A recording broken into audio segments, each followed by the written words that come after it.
Welcome, champions. My name is Dylan, and I'm coming to you live from the isolated and surprisingly cold and very well air-conditioned streaming closet here at Codename Entertainment in beautiful Victoria, BC, Canada. Before we begin, I'd like to thank Dungeons and Dragons for hosting us on the official D&D Twitch. It is and will always be an honor to be here, as well as shout-outs to our moderators, our mod team, our mod producer team, Jay and Erica, for helping to keep this show going. So, I guess in order to kick things off a bit, I'll poll you. What would you like to hear me talk about? So, there's a poll in chat, and you tell me. Until then, I'm just going to ramble about nothing. Not talk about anything at all. Yeah. It's been well, things are coming. Lots of things are coming. Some things are in progress.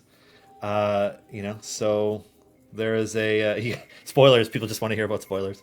I mean, I do have something spoilerish to talk about. But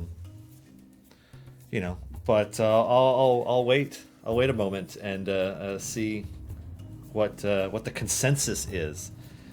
Can you pick all three? Well, I mean, you could. I mean, I could be convinced to talk about all the things, if you like, but that'll take some convincing.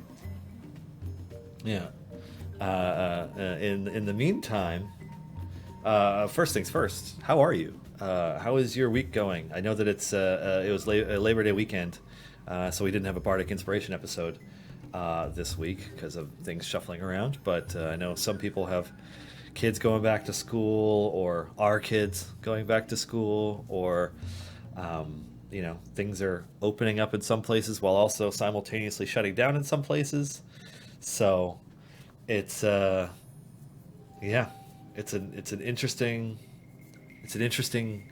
time we all live in. So I'm just going to make a couple adjustments here because I don't like how my mic sounds.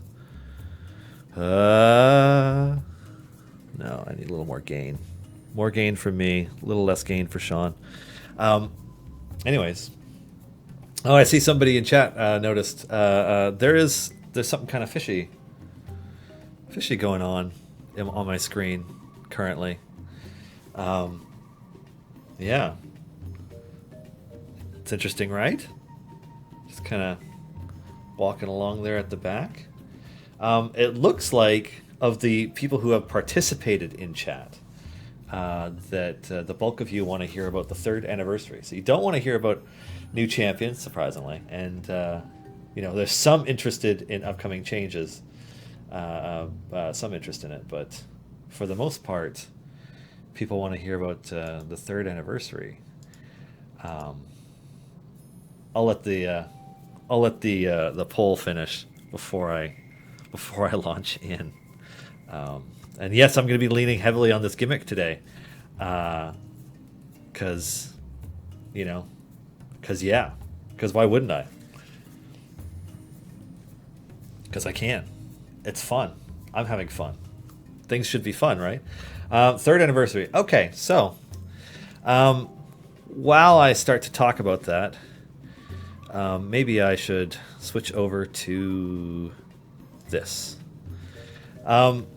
So, coming up, starting mid next week, assuming all things go perfectly, of course. But starting mid next week, we'll be having our 3rd anniversary celebration, which is going to come with a number of things. There will be previews of things coming as part of the 3rd anniversary celebration, as in during Griddle Champions and Garwar's Guide to Everything in Idle Champions tomorrow, as well as in Mars Guiding Hand on Saturday morning. And we will be also talking at length about things that are coming over the course of the next week. And you can expect to see some blogs next week as well. So, the 3rd anniversary celebration, what can I say about it? The Icewind Dale Tyrrell skin that you can see on my screen right now, and no, I'm not going to share the animal form yet, except I will say that it is not a bear. It's not a bear this time, but I'm not going to share it. Yeah, there are. What's coming? The Icewind Dale Tyrrell skin, as well as a new snow click damage, will be coming as part of the participation awards this time around. As long as you know, log in and grab at least 4 of the 7 daily chests during the 3rd anniversary celebration, you'll get your Icewind Dale Tyrrell, and you'll get your snow click damage. What else is coming? More DLC, more patron shop items.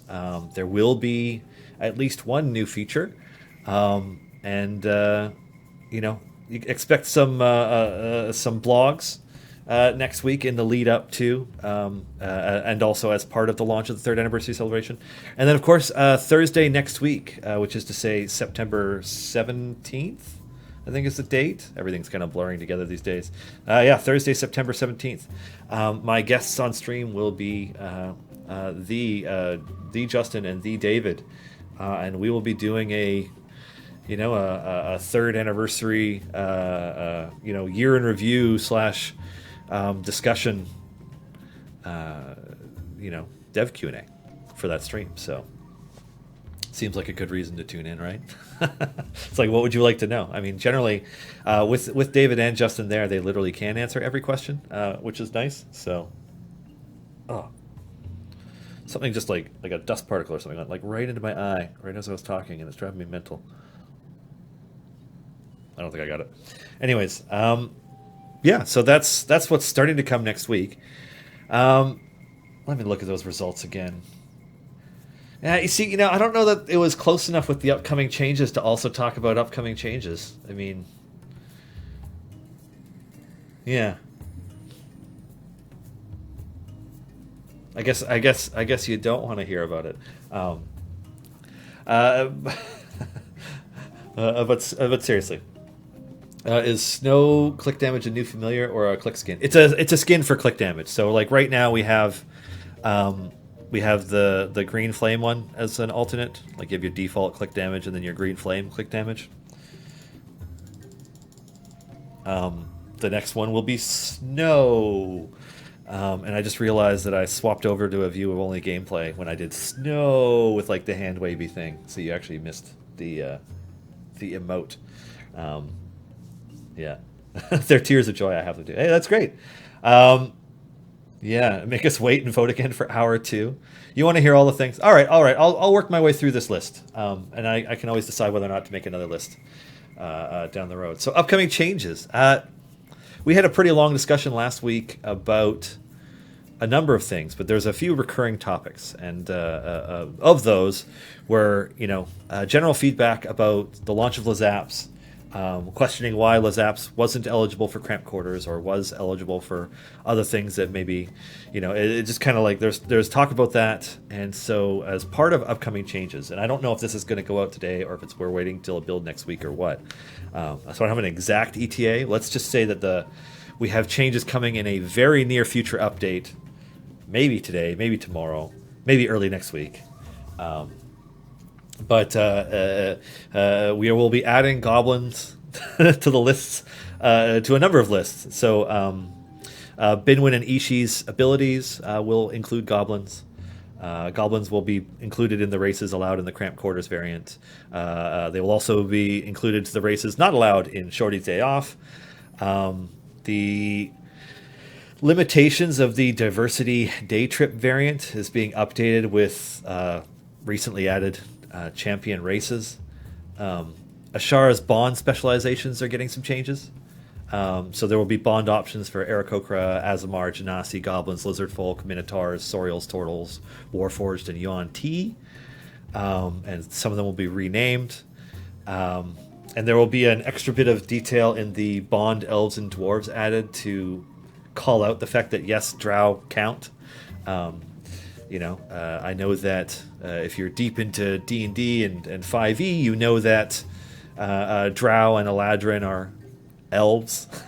But, that we're going to make sure that information is also included.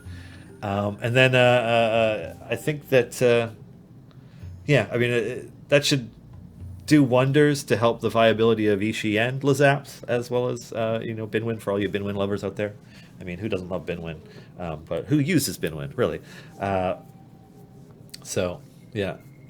I heard Sorials. Does that means Dragon Bait? Or does CD still stand as Dragon Bait doesn't exist? I mean, Sorials are small or short.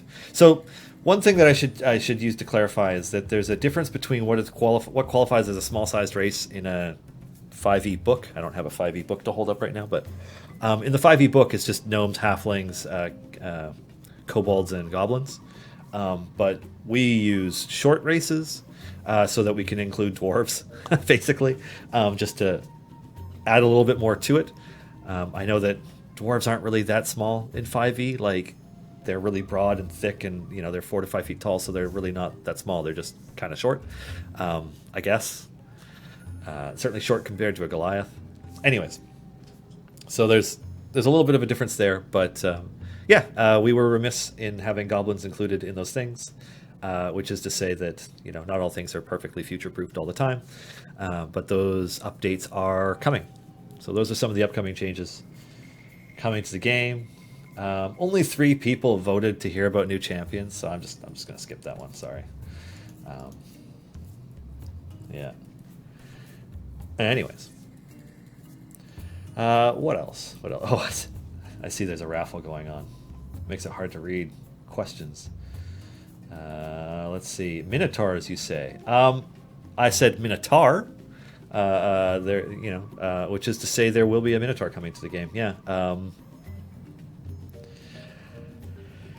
I don't know how many of you have heard of the Dark Order, or know who Joe Manganiello is, or have read the Baldur's Gate Descent into Avernus TRPG book. But there is a third member of the trio that is Archon the Cruel and Krull, who will be joining the game in our first Year 4 event, and who will be, I think, possibly a linchpin for the viability of evil champion formations in the future. So we're not going to dive into it now. We're still in the midst of Lazap's event. We have our 3rd anniversary next week. But after the 3rd anniversary is over, the time of Torgar Steelfist will come. And we look forward to talking about it. Yeah. Redacted, but it's been spoiled by Chris. We have mentioned already, we are reconfirming that Torgar Steelfist is coming to the game, but confirming that Torgar Steelfist is coming to the game as part of High Harvesttide Year 4. I'm just going to go back to some of these questions. Any idea why the game decided to award me nearly 75,000 gems this morning? It was apparently missing. I don't know anything about your particular case, Tarianor, but that sounds great. Yeah. Is Joe Manganiello going to join for a future stream? Schedule permitting, it's very possible. Yeah. I know last time around he was in the midst of filming, and so we weren't able to line up an interview time live. But there is there's a chance that we could make it work this time. So if that be the case, we will certainly endeavor to make it so. Hello, Dylan, and hello today's CNE Game supporting staff. Hope you are doing well and not having too many weather issues. Victoria specifically is not really having much in the way of weather issues. The smoke from the fires in Washington State, Oregon State, and California kind of blew over top of us a couple of days ago, and the air quality went from our, we rated on a scale of 1 to 10. And we're at a 2 or 3 or lower pretty much all the time, because we're right on the water. We're surrounded on 3 sides by water, and there's a lot of wind here, and so our air tends to just be fresh all the time. But it went to a 10 plus on Monday morning, I think it was. Monday morning or Tuesday morning. And the sky darkened and it was orange and all apocalyptic, looked like Blade Runner 2049, but not nearly as bad as what some people are going through in some of the other parts of the western United States. It was real bad. For us, it blew over by the end of that day. So we're doing really well. We can't complain. It is quite warm, which is why the AC is cranked so high, and I am cold in this room. But in terms of weather, we're doing well, and yeah, I hope others are doing okay. Yeah, it's gonna be a challenge for people. I read something about a town that like 80% of the buildings burned down, which is crazy. Let's see what else we got. Any tips on how to get gems? These familiars are expensive, and I'm sitting here with 2,000 gems for crying. Honestly, Retrieved, the ability to earn lots of gems, like gems are more of a, for much of the time you play Idle Champions, gems are more of a not something you're aspiring to as much as you're trying to get all of the characters unlocked and, unlock all the champions, and then you're purchasing gold chests to try and get them your core and evergreens epics and trying to get feats. But gems kind of, they relatively quickly become something that you start to accumulate. And once you've reached a point where you unlock Modron automation and multi-party mode, and you're able to set up a second formation farming, I mean, the number of gems you have starts to go up at a radically increased pace. I think I've had my gem farming group reset a few hundred times since I was last on stream. 269. And like, I know that my gem farming group could be made more efficiently. I haven't really looked into trying too hard to make it so. But I hear you. You're sitting there with 2,000 gems, wondering when you're ever going to be able to afford these familiars.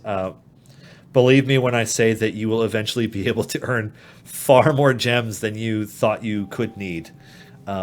And that, maybe down the road we have some ideas of what to do with those extra gems. And I'll talk about that next week. Are there tutorials on getting set up and using Modron automation? I feel like an idiot that I can't figure it out. That's it. Don't feel too discouraged, H. Gillum.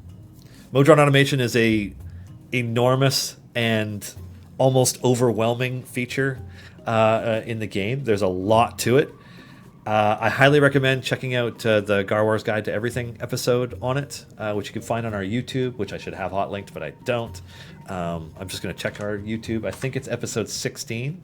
Garwar, if you're in chat, can you remember what episode it is? I'm just going to scroll back through the videos.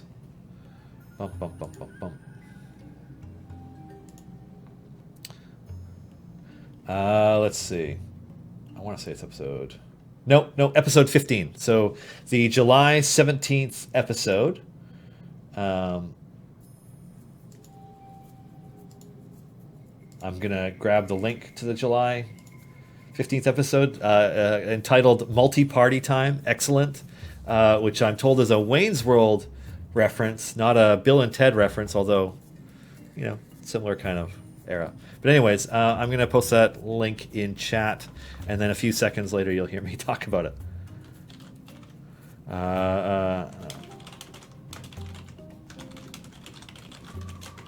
Boom.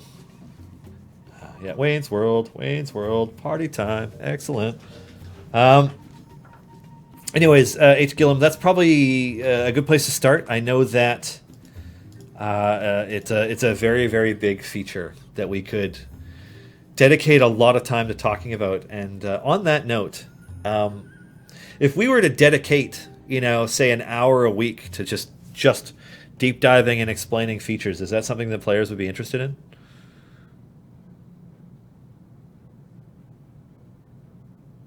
I realized that I was sitting here waiting audibly for a response, and then obviously I'm not going to get one. I will have to wait a few seconds for the chat to catch up, and then I read chat.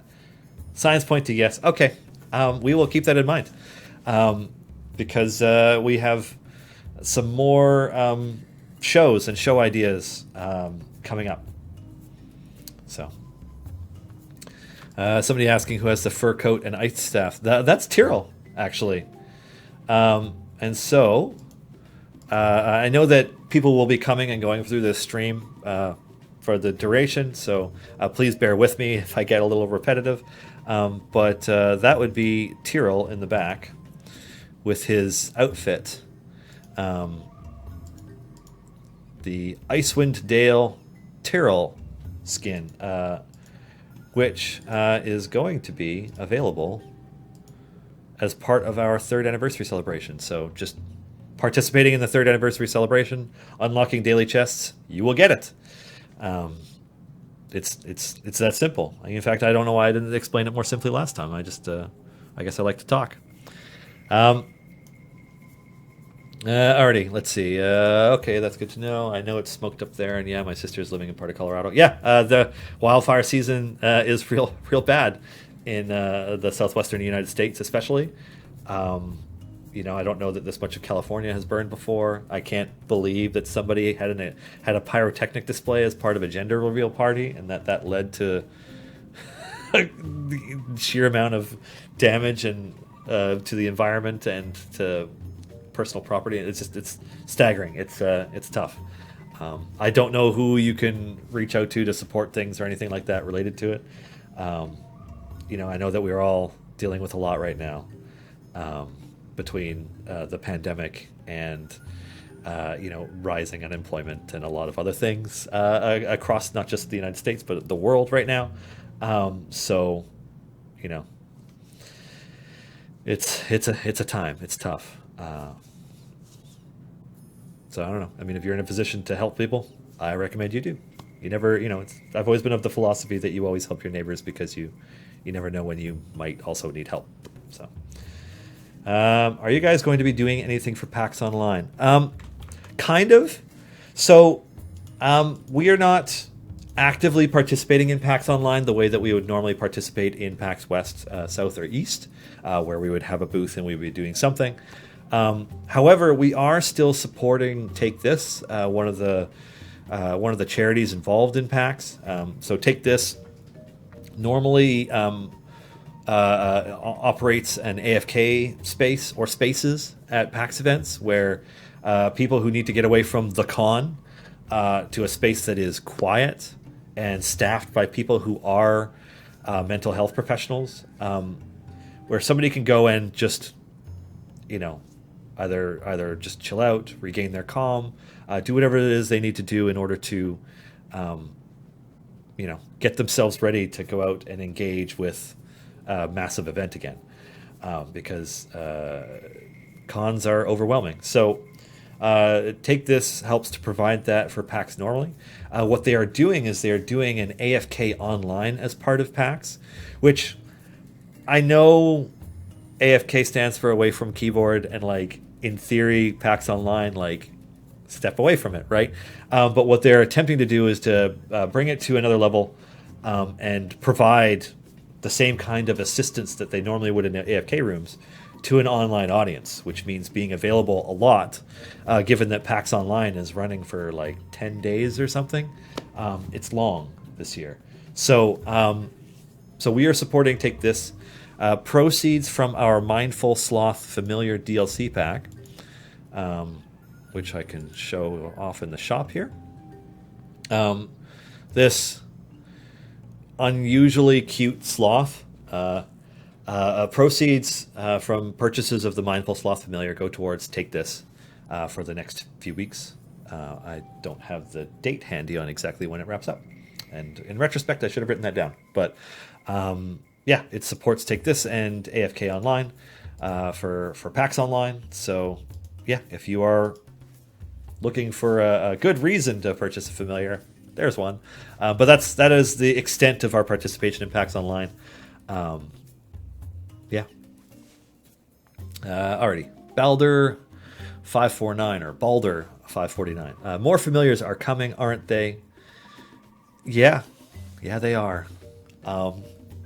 If you are a fan of things that are cute, you should watch Griddle Champions tomorrow. And I'm gonna leave it at that. Alrighty. Let's see. Are there plans to simplify Modron automation? No. The intent is to continue to refine the system to make it easier to understand and to allow you more options to interact with the system. Things like, saving layouts, clearing layouts, that kind of stuff. quality of life fixes are planned, very much so for it. But in terms of simplifying the system, not really. You know, we like the system that we put together. We think it's fun, and me personally, as somebody who I enjoy the puzzle aspect of it a lot, trying to like figure out how to best line up my my components to optimize things. So, yeah, I don't think we have any plans to simplify the system as a whole, but quality of life changes, things to make it easier to parse the information and digest it, easier to find pieces that you need, etc. Like, we are going to make it easier to use is part of our planning. Why may not? 45, I see, has asked a few times about explaining armor. And I guess what they mean is armored hit points. So armored hit points, I guess you kind of have to talk about hit points first. So every enemy has a set number of hit points, but they tend not to matter because most of the time you kill things in a hit until you can't anymore. But that red bar is a hit point bar. And so hit points based enemies are ones where you just need to hit them 10 times, say, or 50 times for a boss, I think is the default. And any champion ability, whether they hit more than one time or whatever, can start chipping away at those hit points. Whereas armored hit points mean that you have to hit a damage threshold for each individual segment. So it tends to be that you want a primary DPS who attacks multiple times for that. It's a segmented hit points. So you have to hit a set number of times, and then when it's armored, you need to hit a damage threshold in order to get rid of each segment.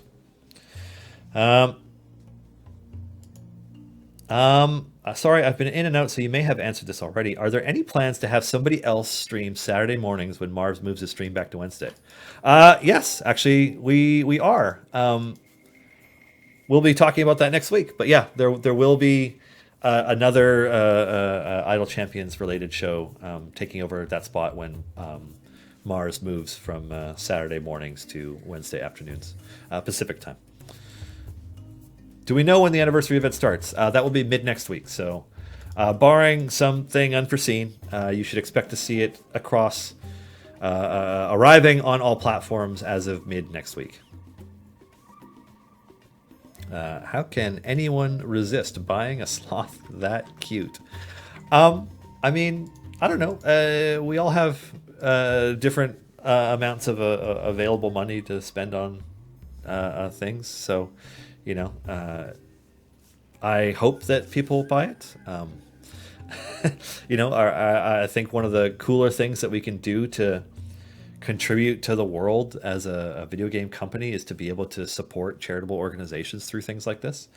So I hope that if you are thinking of buying a familiar, that you get that one in the very near future, while the proceeds are going to take this.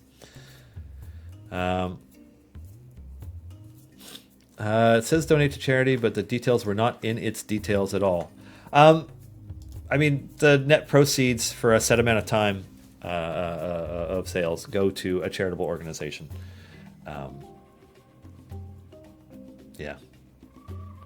I see a lot of people are very curious about the finances related, like how much the proceeds are, whether it gets taxed, does Steam take a cut, or do they not take a cut on charity purchases.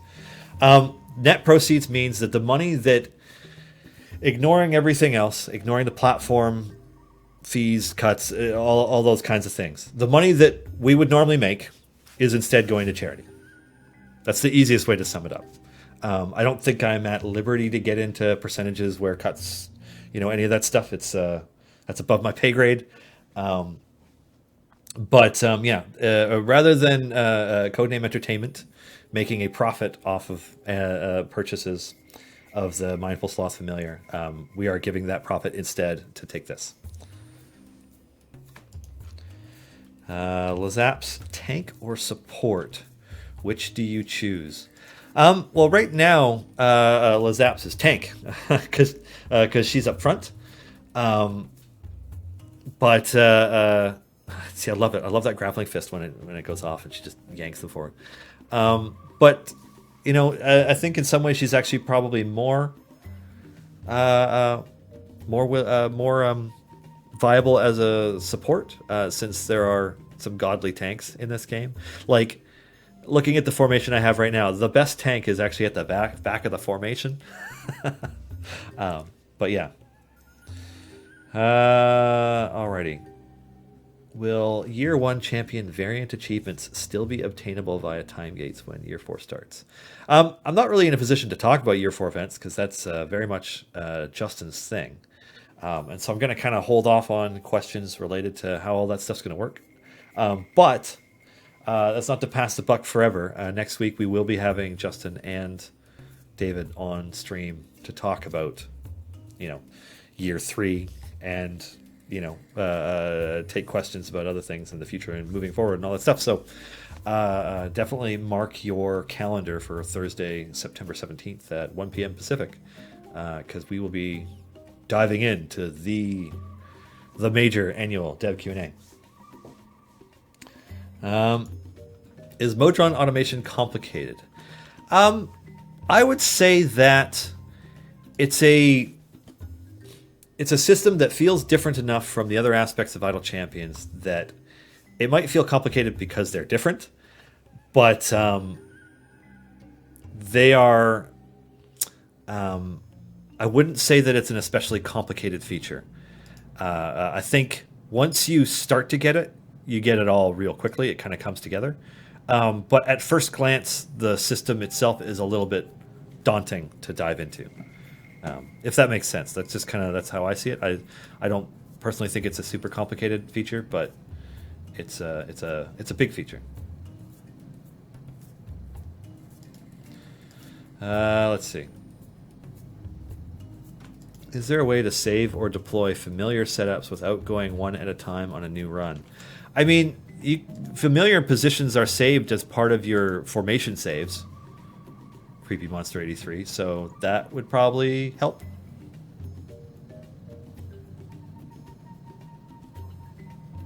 Can we get a mass code input feature, like copy and paste 10 at a time?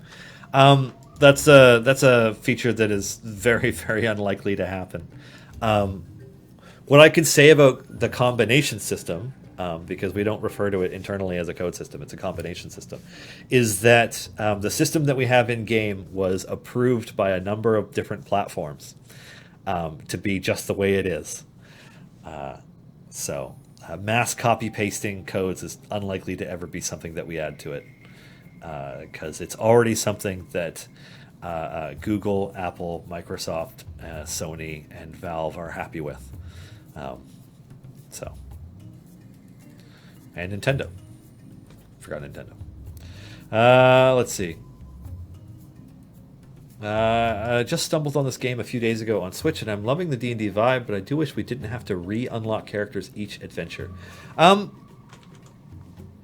hear you. I mean, that's probably, as somebody who was also not a clicker or idle game player before this, it took some getting used to, the idea that you progress to a point and then you reset. Try to think of each adventure as its own unique adventure, and you're taking on the role of somebody who is managing a party of adventurers who go on quests. The gameplay loop is, and for the gameplay loop is like what you play in the game, and you do that action again and again, etc.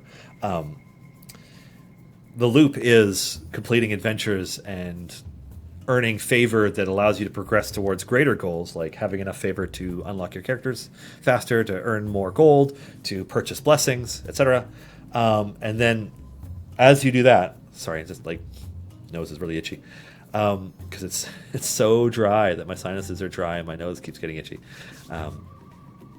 Anyways, that's the core part of the game is completing adventures and resetting and then starting them again.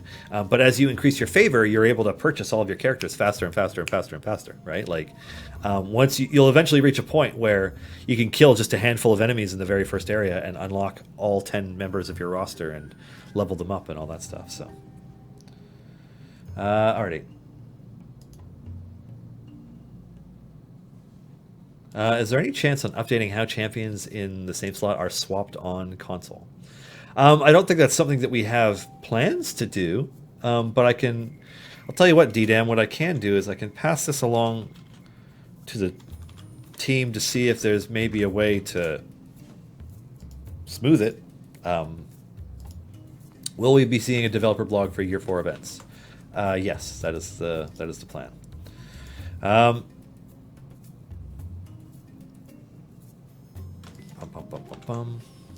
Sorry, I'm just looking for questions.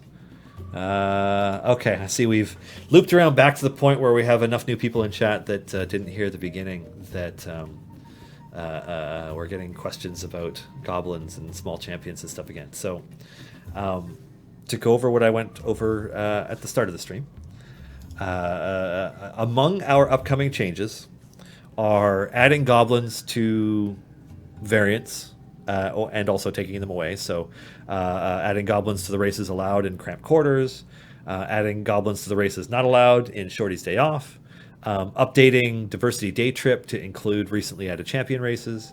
Bainwin and Ishi's abilities are going to be updated to include goblins. Ashara's bonds are getting not an overhaul per se, but a number of options, I guess, to include other Aarakocra, as well as Asmar Genasi, Goblins, Lizardfolk, Minotaurs, Sorials, Tortles, Warforged, and Yuan-Ti, and some other just descriptive changes. So, yes, Lazaps will be included as Shorty for cramped quarters, but also for all things. It's one of those things where we didn't have goblins anywhere in our planning when Ishi or Binwin came out, and so we kind of just update the game as it goes. So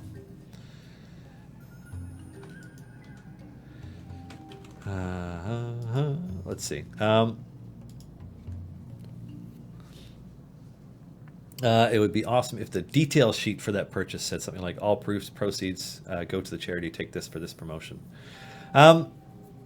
Yeah, I suppose that would be an ideal thing, but I don't know if that's something that is even possible with the way things are implemented. The way that players know that something is going towards charity is because we tell them and we get approvals to have their branding and stuff included on it.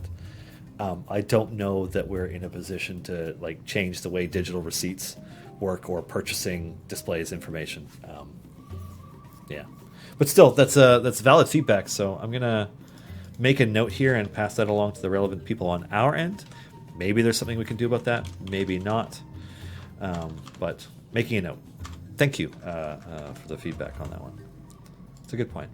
I know that when it comes to either making donations to charitable organizations and nonprofits or things tied to it, that people tend to have a lot of questions. They want to make sure that whatever they're doing is actually helping a cause, and that's a great big, massive, audacious topic. Certainly, I like to echo the sentiment from Dan Pallotta's TED Talk. I don't know how many of you have seen it, but he did a talk about charity and charitable giving at TED, probably, 6-7 years ago now, maybe. That is kind of reframed the argument around charitable giving in a lot of ways that I thought was really, really fascinating. But yeah, the ways in which we can be transparent are the ways that we like to. So, okay. You should have a knockback champion in that formation so you can get some yo-yo monsters. Yeah, unfortunately, the ideal knockback champion swaps with Lazaps. So I kind of just have Lazaps here because I wanted to have a Lazaps formation for Lazaps week. Yeah.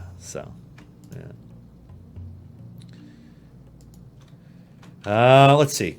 Any chance we can get more tank but not support champions? It annoys me doing non-support challenges and only having Archon available. That's an interesting question. We were talking about that before, and there's a greater discussion around champion viability with things like that because, the optimal way to play the game is to have a DPS who's a very good DPS that you can focus every other slot on boosting in some way.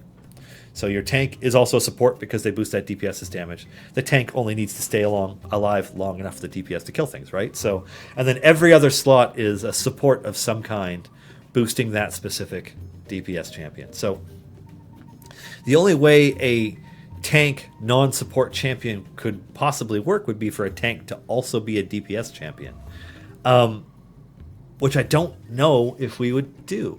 A dedicated tank isn't really like, I know Archon is one, but and we're happy with Archon's unique niche, especially since Usurp Power provides a really and Bulk Up provide really interesting ways to use Archon. I don't know that we have plans to do a tank only champion. But it's a very good point about variants that prohibit support champions. Wolfgar, yes, people. Yeah, it's also a good point. Another tank. So, well, no, Wolfgar's got support abilities too. But anyways, dedicated tank only is a tough sell because people won't use them if they can't support, except for specific niche variants. So, yeah, I'll pass the feedback along at least. Who's that for? That is for those folks on our end. Wow, this Zorbu Krull Avon combo is amazing. Who should I go for in the next time gate? Probably Ayla. Ayla is a slot 9 champion who is a pretty darn good tank, but also has a support ability that amplifies damage against the more targets, the more damage. I don't know. Ayla is very, very strong. So if you have already unlocked Zorbu, Krull, and Avon, and you are happy with where they are equipment-wise through your time gates, then I recommend Ayla would be probably a good fourth. Let's see. Tristan. I really wish I could use Lazaps as my main tank, but she's missing some important tools. Was it a purposeful design choice that she have a lower overwhelm score with no feats to boost it? Yes, but the thing about feats is that we can always add more. You know, like we know that we can always add more. So, yeah, it was intentional for now. I don't think it makes her, like, once you reach a point where she's becoming overwhelmed and killed, it's often a DPS problem before it becomes a tank problem. So I don't know. I guess we're a little less worried about it right now, but it's something that we'll continue to monitor. It's not quite the same thing as, you know, goblins not counting as short champions, not being eligible for different buffs and stuff like that. Like that was something like, ooh, we need to fix that. But you know, the lower overwhelm score, we may increase it at some point. Is there any work to fix the issue where Krull? I mean, this isn't really a tech support stream so much, but like, are we working to fix a bug? Like, yeah, of course we are. And they all vary on lists, and they get moved up and down in priority based on the number of players that they affect and how easy they are to create those interactions. So, Creepy Monster, yes, we are aware that there are bugs related to where Krull can sometimes make bosses immortal. And yeah, it's on our lists. Let's see. The lack of detailed tooltips in-game make things like Modron animation and base ultimate damage very unclear and difficult to understand. Oh, yeah, it's fair feedback. You can make another note about that. One of those things I find challenging is the amount of knowledge that you already have about something that you take for granted because you've been working with it, playing it, you know, immersed deep into it for a long time. Sometimes we forget how many evolutions of this game there have been, how many updates have gone out, how many changes there have been since it came out. And like, you know, when we first started, you know, back in early access in like August 2017, was it August or September? It was like late August, early September 2017, late, I don't know, summer 2017. You know, it was a simpler game, you know, pre-blessings, pre-feats, pre-patrons, a bajillion things. And so, as you stack complex systems on top of each other, you get a lot of complexity added to the game. So, yeah. Somebody asking how confusing it would be if we called the combination system a code system. It is officially a combination system. Yeah. Terminology very much matters to companies when you refer to different things. Some things are permitted on some platforms, some things are not. I can't get too far into it, but the locked chests and the locked chest and combination system is one that was approved by all of our partner platforms, and so that's what we call it.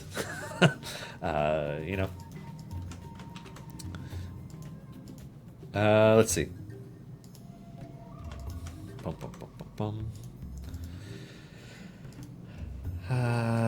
Let's see.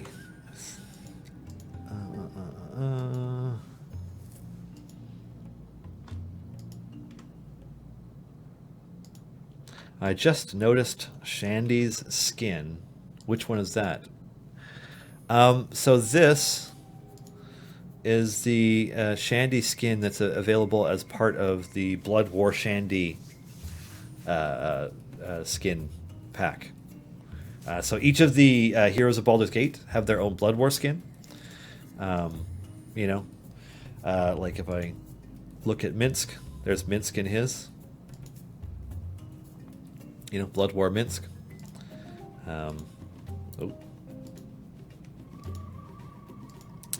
And God, which slots are everybody in? Neris is over here. See, she's got a wolf on her head. And whoever this is, I'm not sure. I don't know that anybody's ever unlocked this character before, but she's also got her own Blood War skin pack, and that's all of them, right? But yeah, the Blood War skin packs.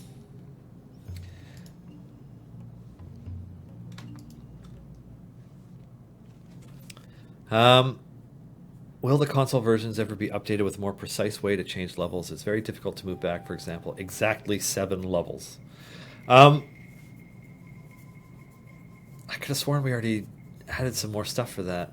Because if you hold it down, it accelerates, but if you do it one at a time... so I guess what you're saying is what you want to do is be able to just go back and forth and just select one and have it go to that. I don't know. I mean, the Sifu, I can pass that along. I don't know if we have any further plans to make those kinds of updates, but I will make the note for the person. Will there ever be a Black Viper update that makes her useful? I mean, I don't know that that's valid, fair feedback in the sense that I think there's a misconception between players being top tier, overpowered, S tier, whatever you want to call it, like absolutely essential, and then so there's the champions in that category, the Krulls and Zorbus, and then there's everybody else who is not as good at things, and people lump every DPS that doesn't perform as well as Zorbu into the unusable category, which I don't agree with fundamentally, because you can still complete basically all the content in the game using them. Now, what I will say about Black Viper is that we experimented with an idea with Black Viper, with a champion that could grow in power and potency the more you use them. And we liked it, but admittedly what we did is we made an update to another champion shortly after that made him, at the time, not noticeably godly, but over time, noticeably godly. Because, as it turns out, scaling in power forever is better than scaling in power to a cap. So, at some point, we will be looking at Black Viper, and at some point, there are very likely to be some adjustments made. It's definitely too early to even try to speculate on what those adjustments might be, because we're not looking at Black Viper right now. I guess it's hard for me to look at. There are only a couple of champions that I look at and don't see as useful. And Black Viper is not one of those champions. So, yeah. Um, is there a race slash hybrid not in the game that you want to add? I would like for us to eventually have every possible playable 5e race included in the game. Including the ones in Guildmaster's Guide to Ravnica, including the ones in Mythic Odysseys of Theros, including, like, just all of them. I would love to have some of everything. I want a Vidalcan, and I want a Loxodon, and I want, a Bugbear champion and a Kenku champion, and so on and so forth. So, hopefully, we can get to that point. Yeah. I can, not to burst your bubble simply, but I can confirm that there are no Loxodons, Satyrs, Vidalcan, or Bugbears, or Hobgoblins, or Kenku. There are none of those in our current planned, locked-in champion pipeline. But I'm hoping that we get there, because I want them. Yeah. What about a tank / gold champion? That's possible, buddy. Yeah. All things are possible. But with the way that the meta of the game has evolved, it gets very hard to justify having any character who doesn't have some kind of DPS supportability in your formation. It's just the way things have gone. So, I think a DPS tank might be more possible. I don't know.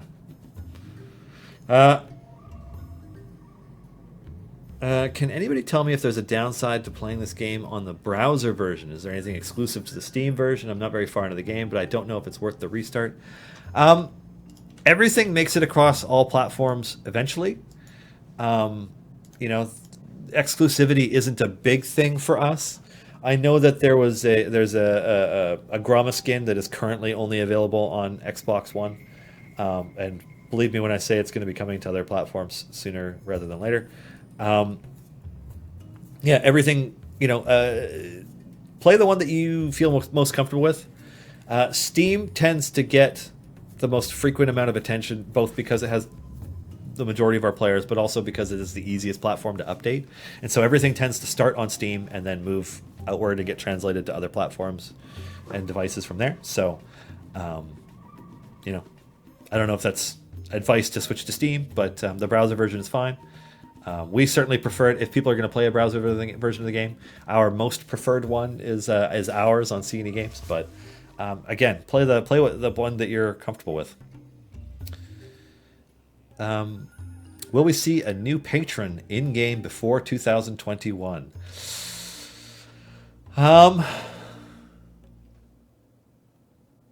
Probably not. Yeah. Probably not, I guess, is where I will leave it. I'm not saying no, but probably not. All right, I need a drink of water.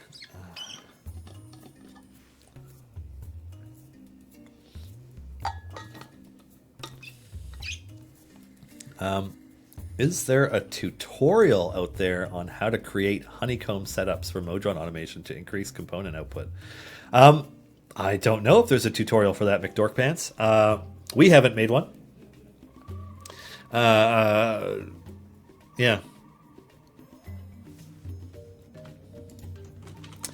I'm sure somebody has started to put together something like that. That could be something that we could dive into with a future stream. How to a Modron automation sort of tutorial would be probably something that helps a lot of players. Yeah. Can you increase the rewards for Black Viper's red gems instead? I'm already at 65,000. Wow, that's awesome. I'm sure that'll make Vivka happy to hear at some point. I don't know if that's going to be the approach. So, speaking entirely speculatively, God, is that even a word? Speculatively, whatever. But in the hypothetical sense, it's possible that we could just increase Black Viper's red gem rewards. But it might be that we need to do something else with her design. I mean, maybe her gems should function similar to Zorbu's lifelong enemy stacks. I don't know. We'll have a better idea when we actually go to approach our year 2 champions.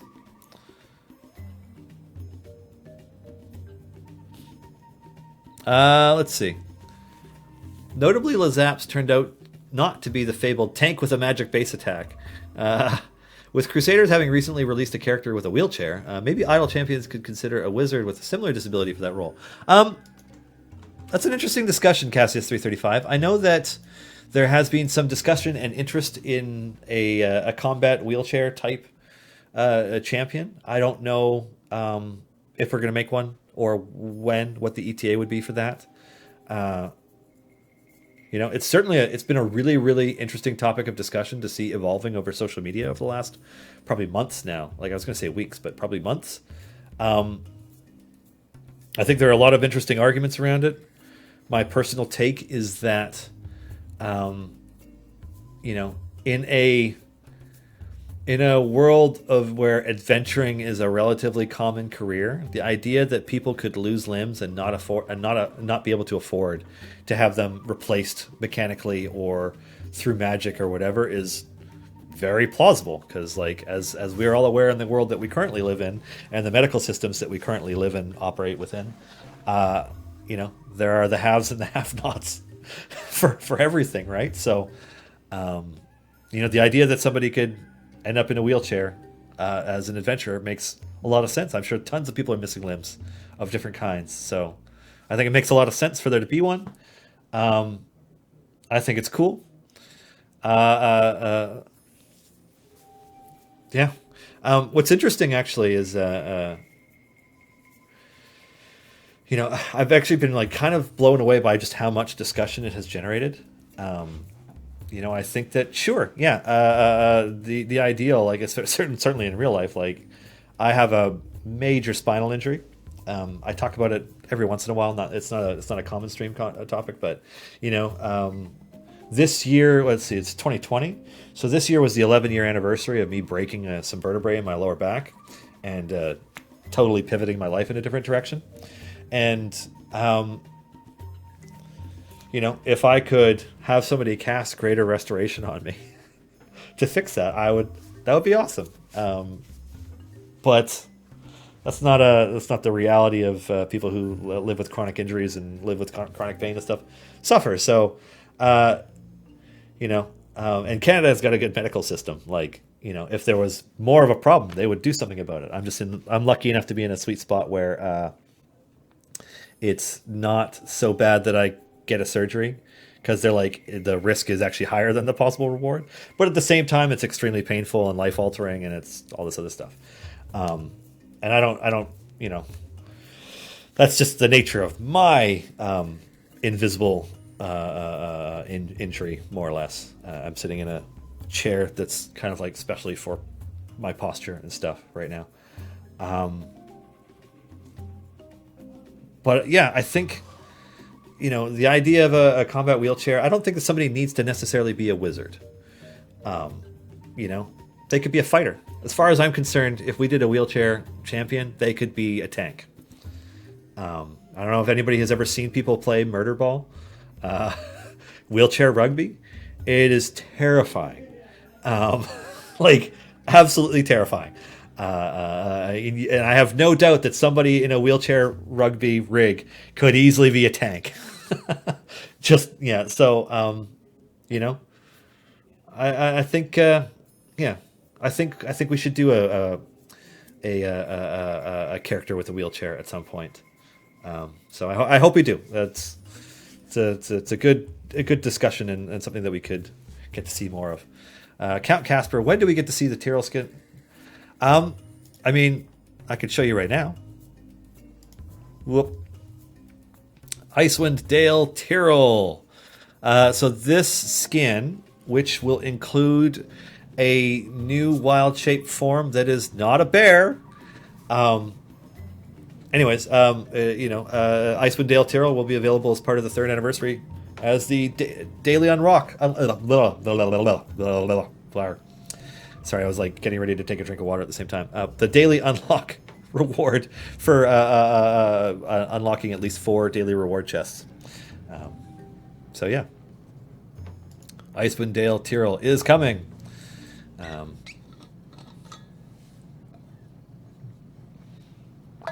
What are the useless champions? Tell us. That's mean. There are a handful of characters that I have yet to find a use for in any of the adventures or variants that I've done. So that's the criteria that I'm using to say which champions that I don't use. Crydal is unfortunately one of them. Every other one in slot 2 I have used at different times. I have used every champion from slot 1 at different times. I have used every champion from slot 3 at different times. However, right now I almost never use Binwin. I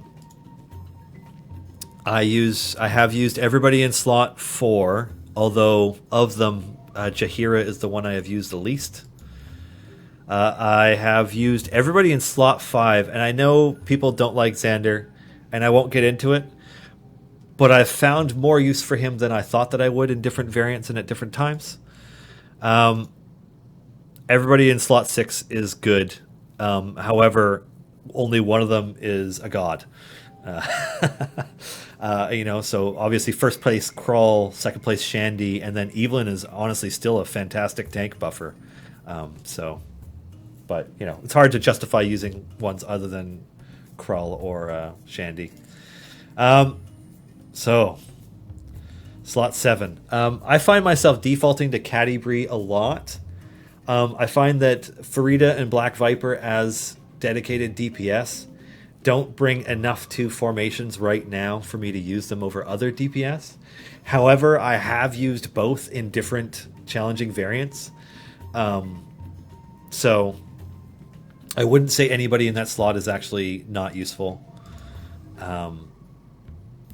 Now, I know a lot of people want me to say that Delina has no use, but here's the thing. I have actually used Delina a lot.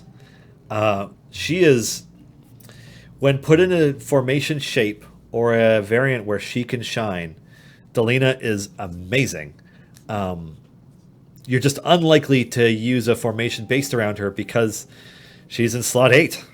Seems to be the biggest problem with her, actually. It's formation specific, but yeah. The least useful is probably Narak because you have to build an entire formation around using him to support it, which at times works great, which other times,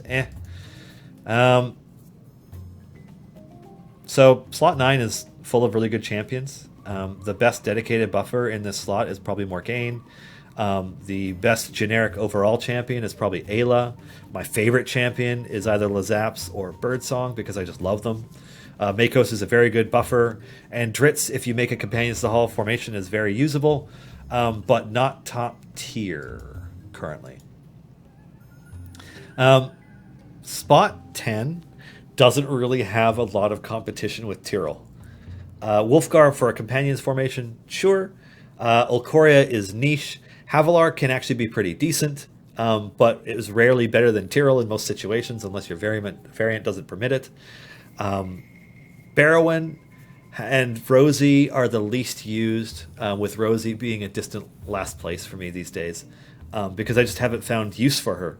I think she probably could have shined if she was in a different spot than this one, but I haven't found much use for her.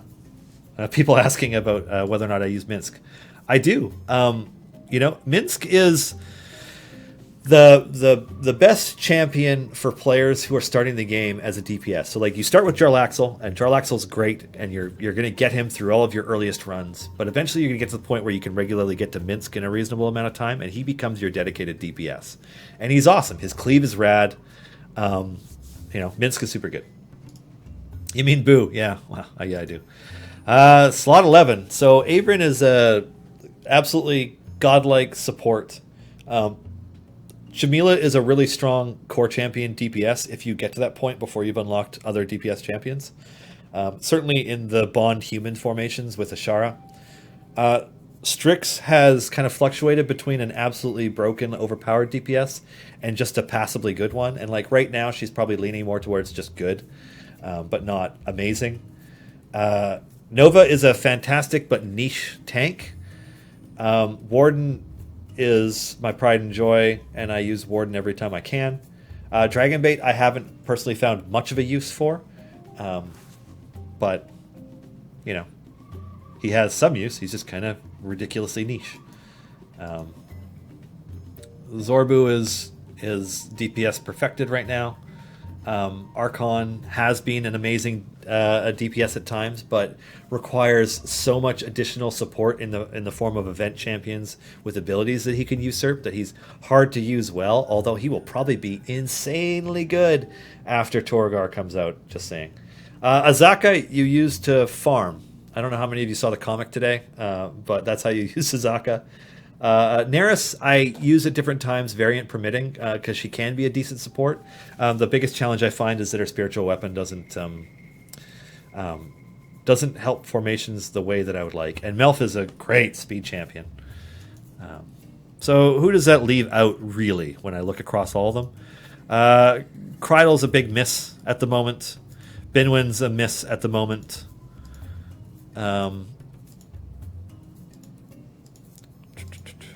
Krond is probably a miss at the moment for most people because you're going to be using Krull or Shandy as much as you can.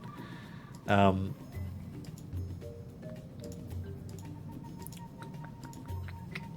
Barrowan and Rosie are misses. Dragonbait's kind of a miss. Yeah, that's kind of where I'd leave it right now. Anyways. Ugh, that felt mean. Oh, God. There we go. Alrighty. Is there a fan speculative hero / feature forum? For example, I think Deacon could use a feat that changes his alignment to good. Where would I post to get that feedback from other players or glanced at by the developers? There's a Fan Design Forge channel in the Discord. And yeah, that's where players speculate the most about champion design or potential design or coming up with their own champions or patrons, that kind of stuff.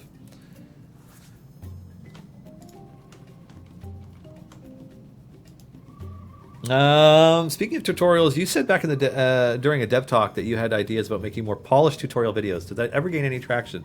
Yeah, Blasphemer, it's kind of like, it's one of those things that, man, if we had time and budget, we'd love to do this. And it's the reality of being a smaller team is that that's a hard thing for us to put resources towards. But I think in the relatively near future that we have a way around that. It has taken some time to put together, but yeah, expect something about that soon. Would you be allowed to comment on this issue for plans yet? If Congregate goes down, where would our Kong players go? It does look like we are safe, but who knows in the future? I definitely can't comment on anything related to Congregate. Yeah, that's a great big. I probably shouldn't comment on it. Me personally, my guess is that if I don't know what the plan is with Congregate. I have no insight into what the plans are with Congregate, so keep that in mind. But my guess would be is if Congregate decides that hey, they're going to shut down, like actually shut down, we would look at migrating the players to another WebGL platform if we can. That would be my guess. But yeah, that's a great big. We're waiting and seeing what happens to Congregate also. Oh, boss fight. Turn on the buff scissors.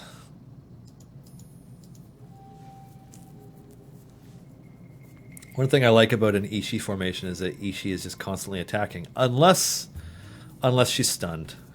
As soon as I say that, boom, the only person webbed and can't do anything. Yeah. Oh, man. Do you guys have a favorite ultimate ability in the game, like in terms of just what it does and the effect of it when you do it? Bum, bum, bum. I guess it'll be a while. I'll wait for you guys to start giving feedback, and I'll just keep moving forward. Alrighty. How do you guys come up with who to partner with for personal characters to put into the game? Can the players request that you reach out to someone for a new character, such as not another D&D podcast or another stream?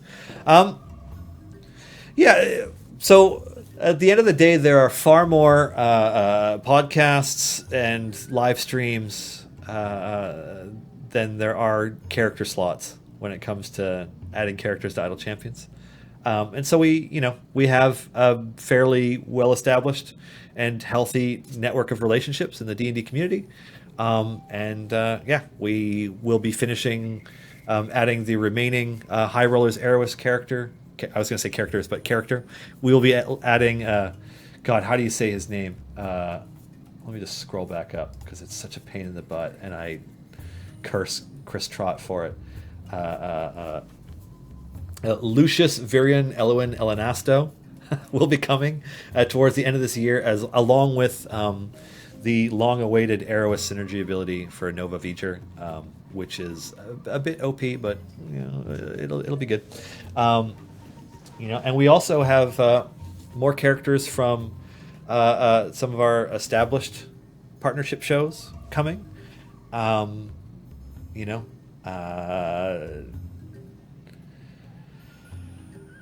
There are more characters both confirmed in our pipeline and planned out from a show called Silver and Steel. I don't know if anybody other than Lauren and Chad has heard of that show, but more cast members of that will be making their appearance in Idle Champions. At least one before the end of this year, and more of them next year. And there's some other ones that I cannot announce yet, that we will probably not be able to announce for a while, because while we are locked in right up to Cimmeral this year, beyond Cimmeral is a little bit more in flux, and things are constantly shifting depending on a whole lot of stuff.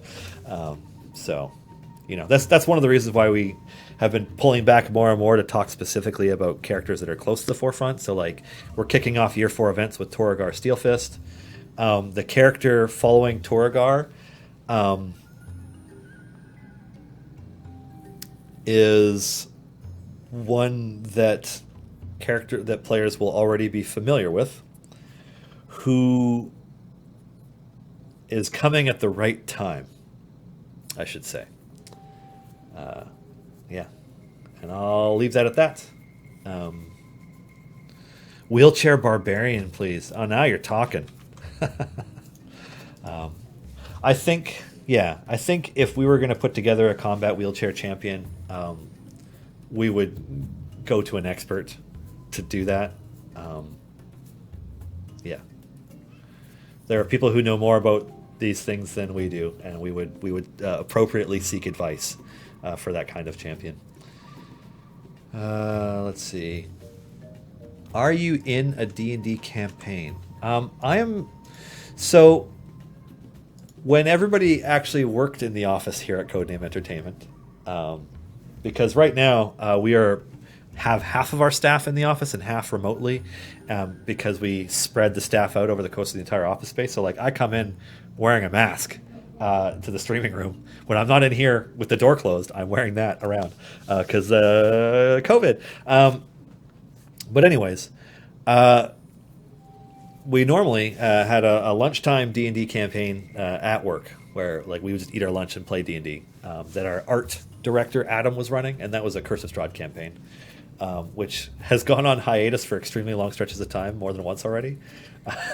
So we'll finish it someday because we've already been playing that one for like 2 or 3 years, but like we haven't even gone to Castle Ravenloft. But outside that, I'm not playing in any D&D campaigns. I am the DM of 2, so I am taking one group of close friends through Waterdeep Dragon Heist, and they are getting relatively close to the end of that campaign.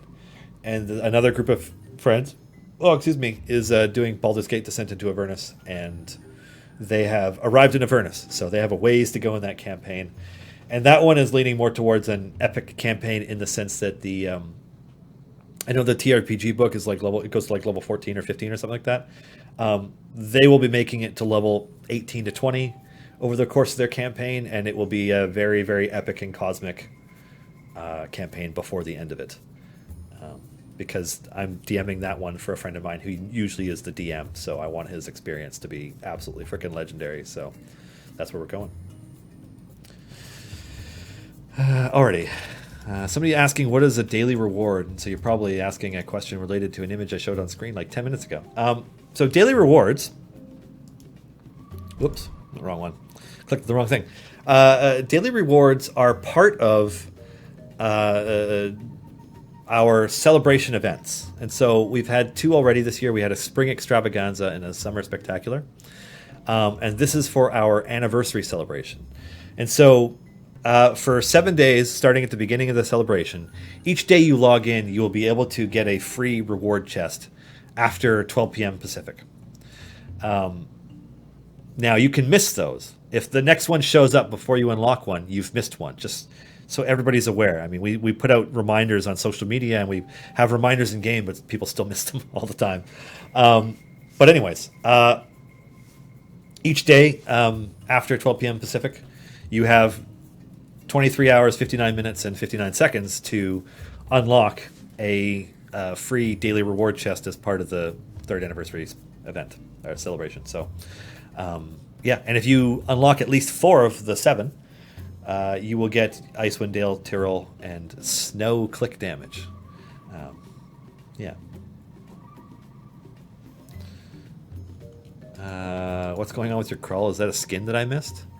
Oh, possibly. So we have done 2 holiday themed skins so far for the game. And this is Krampus Krull, because some of us celebrate Krampus instead of Christmas. So yeah, it's a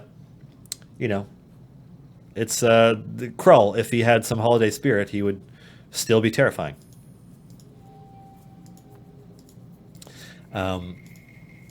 Anyways, that was our Christmas 2019 one. Our Christmas 2018 skin was the holiday Binwin. I forget, did we call it Solstice Binwin? I forget exactly what we named it. Yeah, but there will be. I'm not sure if we're going to do one this year. We probably will. I'm not sure what the plan is. How do I pronounce Jarlaxle? Is it Jarlaxle or Jarlaxle? There's some debate over this. However, with my handy D&D Beyond account, I could probably pull up the Waterdeep Dragon Heist sourcebook, and there are pronunciation sections in these now. Pronunciation guide. All right. Bum bum bum bum bum bum. Jarlaxle Bainra. Jarlaxle Bainray. So I'm going to post this in chat.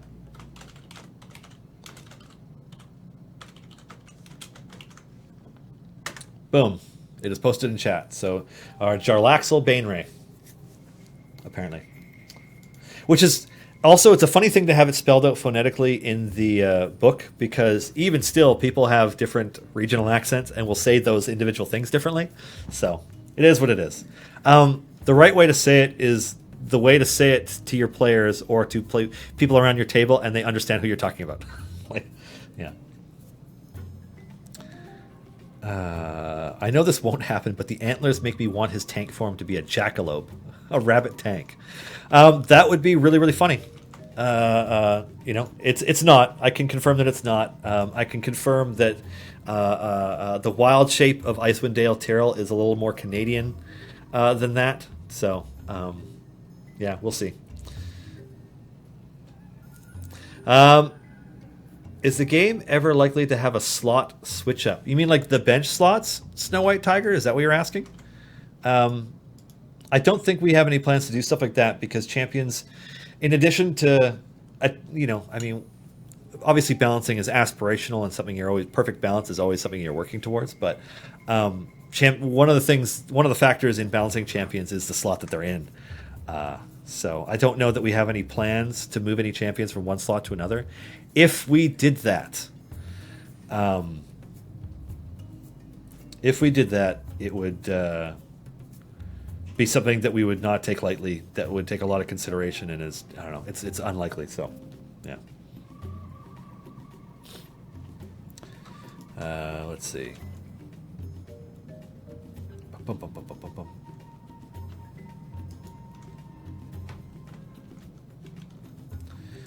I see somebody asking whether or not CNE employees are paid well.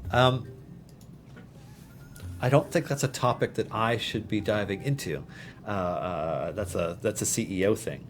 And also, I haven't got the slightest idea when anybody else is paid. But my guess, based on where we live and the industry that we are in, which is to say we're in Victoria, BC, Canada, and we're in the tech industry, which is the biggest industry in the city, because tourism used to be it, but let's face it, tourism is dead this year. And this is the year that tech easily overtakes it, and probably for this foreseeable future. I imagine our wages are competitive for the industries and position. So, yeah, that's probably the a very generic response that you weren't looking for, Vox again, but that's the generic response that I can give you. What about a champion or a patron ability to choose one champion and move it temporarily to another slot? Yeah, I don't know. There are some pretty broken things you could do if you could move champions from one slot to another, or duplicate champions, or anything like that. Imagine if there were two Krulls, or if you could have, it's yeah. Ooh. It's a balancing nightmare to have that kind of thing happen. I'm not saying we're never going to do anything like it, but that's crazy. That's crazy. Already outmoded. I'm kind of super new to this entire game. Welcome. And I find myself struggling to make progress, and every adventure is rated at deadly. What can I do to progress? You need to build up your divine favor, first and foremost. So that's, even if you don't complete an adventure, like all the objectives, and finish it on the map, getting as far as you can and resetting a number of times until you have enough divine favor that you can purchase all of your champions and level them up reasonably well before the end of an adventure. That's going to be the thing that, really, really kicks off your ability to make progress. We have a couple of shows that are very helpful to watch related to that kind of thing. I know that Evergreen Champions, our Wednesday show with Satine Phoenix and Margaret, is a good one for newer players, because they are at not the beginning of the game, but they're doing much earlier content, and their discussions are regularly around early game. Whereas some of our other shows are also very helpful, and people will also more than willing to answer your questions and stuff, but they tend to be focused on deeper gameplay progression and mechanics. And so I can also recommend both Garwar's Guide to Everything and Mars Guiding Hand for that. But yeah, build up that favor first. Use your gems to buy gold chests so you can get rare and epic loot for your characters, your core and evergreens, because that's going to make a huge difference in how far you can get. And then just build up your divine favor so that you can earn gold fast and purchase levels and upgrades fast. The further you get, the more you can automate. So, all right, I'm going to take another sip while I read this question.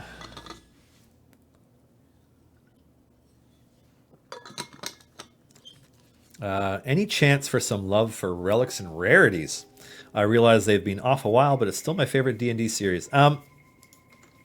We have nothing but love and admiration for Deborah Ann Wall's D&D series, and we hope that they make more. We don't have any plans to do anything with them. No plans. I think that for us to approach that topic, I'm not saying we're doing this, just like in order for us to approach that topic, we would, the show would need to be on, so I hope it comes back. I don't know how many of you have watched Relics and Rarities. Every D&D show has its own charm, right? Like they all have different things that people are key into. And the thing I liked the most about watching Deborah Ann Wall as a DM is she gets so into her puzzles and her props. Like that you could tell that like the joy that she had was presenting her players with stuff for them to figure out. yeah, one a very engaging DM to watch. Very very good at it. Um, yeah, I really really enjoyed it. It didn't hurt that she was able to get a whole bunch of her famous friends to be guest stars on it too. That was a trip, but I enjoyed that series. That was fun. Though the other thing that I really liked about it versus many of the other series is all the other shows have been on for 20, 40, 60, 200 episodes or whatever, like just so much. Whereas Relics and Rarities is like, it's a very approachable and digestible amount of content. You're like, oh, I could watch their like 10 episodes over the course of however much time. So that was good. I see Lauren's talking about the production quality of Relics and Rarities as well. Yeah, the set was great, and the fact that they had a new game room set to play in for each adventure was seriously cool. Yeah, that was super cool. You know, yeah. When I have time to watch D&D live streams, these days I tend to pay more attention to the DM and how the DM is listening and watching their players and how they do their interaction. Mostly because I spend a lot more time my time DMing these days than playing. Anyways, all right, what's next? Buddy VV, are there plans for an ice-based champion? Let me think. I mean, Torgar is about as fire-based as it gets. I mean, his sword's literally light on fire.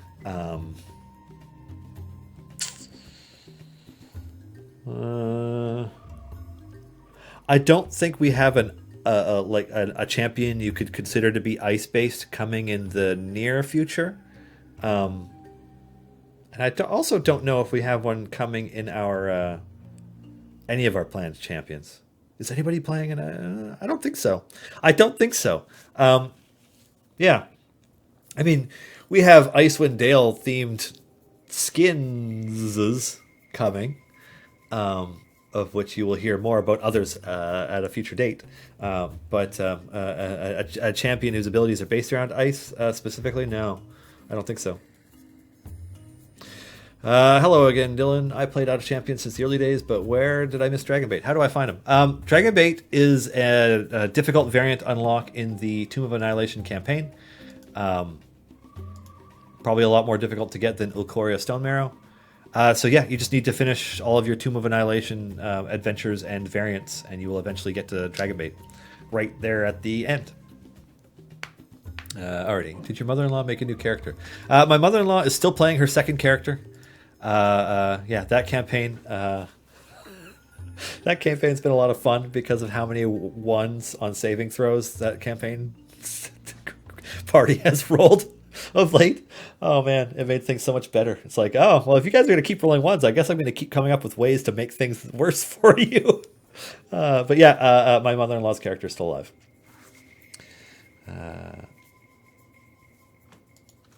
Bum, bum, bum, bum, bum, bum. What else we got?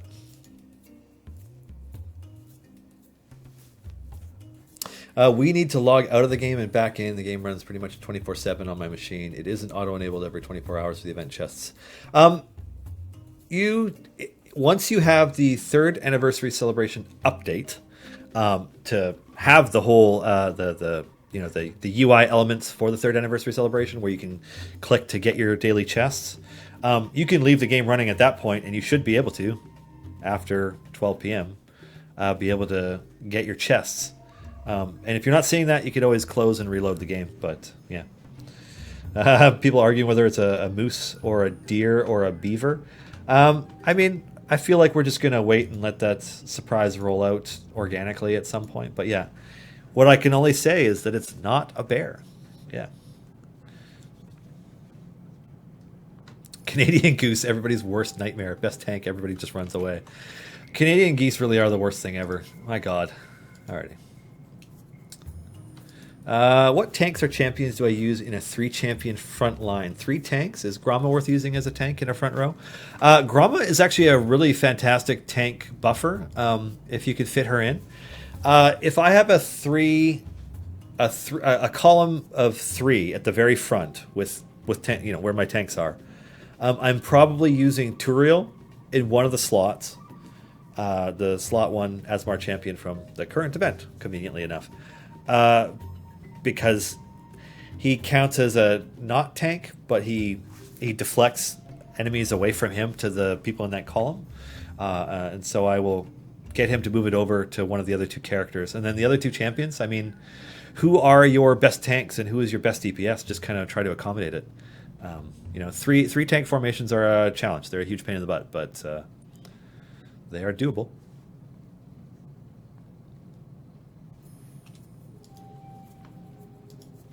What are constructs that you have to defeat in patron missions? I mean, so not a huge number of our enemies count as constructs. Modrons are all constructs. I'm trying to think of which adventure would just have constructs in it. It's not coming to me. Somebody in the chat says scarecrows. The scarecrows count as constructs? Oh, Mad Wizard. Yeah, Mad Wizard. That'll help too. Yeah, there's animated items. Yeah. Alrighty. I have not used Lazaps, but did she just do a Scorpion get over here move? Yeah, so one of the core elements of Lazap's design that I really enjoy is that she has a Thunder Gauntlet for 3 of her melee attacks, and then her 4th melee attack will always be her Grappling Fist. So Thunder Gauntlet, she jumps in, punches an enemy, and they get stunned. And then it's her 5th attack. She uses her Grappling Fist, and so the arm detaches, reaches out, grabs an enemy, and pulls it to the front of the formation. It was awesome. Yeah, love that. It was just a fun, flavorful thing to have. There you go, boom. Of course, the enemy died, but yeah, how cool is that? Will we be getting more blessings and perks? And also, when will we be getting a new campaign? What can I say about that? So, I can't speak to an ETA on blessings and perks because blessings and patron perks and things like those things and things like soft cap increases, are pretty significant additions to the game these days.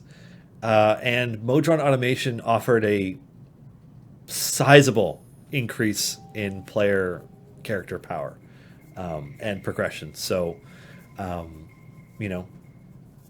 blessings, perks, soft cap increases, that kind of stuff. Yes, there will be more in the future, but they're not. It's not something we're rushing into right now. I don't want to speculate over whether or not we see anything like that before the end of this year. Alrighty, when does the anniversary event start, and when do the daily anniversary chests begin? So, our 3rd anniversary celebration, I'm going to switch back over to the thing.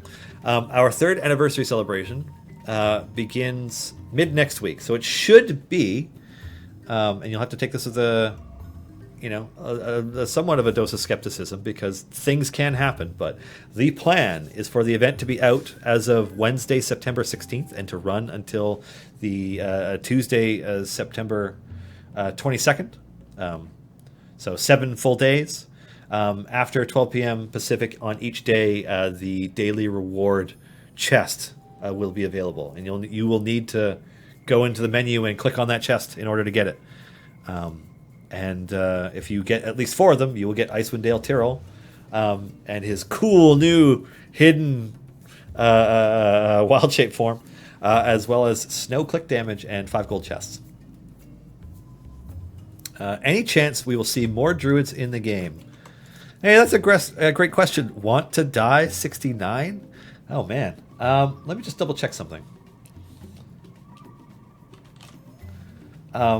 Because yes, you will, but I'd like to, if I can give a rough ETA on when the next druid is coming, I would like to do that. Bum, bum, bum, bum, bum. I mean, yeah, there'll be more druids coming. Yeah, there are. There might even be another druid coming to the game before the end of this year. Alrighty. Tyrrell, Evelyn, Gromma front row, perhaps. They have the best gear for me. Do I even try with Walnut Naila? I mean, those are all viable champions. You just want a champion with a health increase modifier and a decent number of overwhelm beyond like 5. You want like 10 to 15 overwhelm plus on your tanks. Yeah. Mad Wizard has 7 levels filled with constructs. Difficult Terrain has 7. Waterdeep Dinner Party has 10. Hey, there you go. Thanks, Evil Emperor Zerg. How does Tyrell's new skin look in bear form? I don't know. I'm gonna have to. Yeah, because like I already picked the thing. I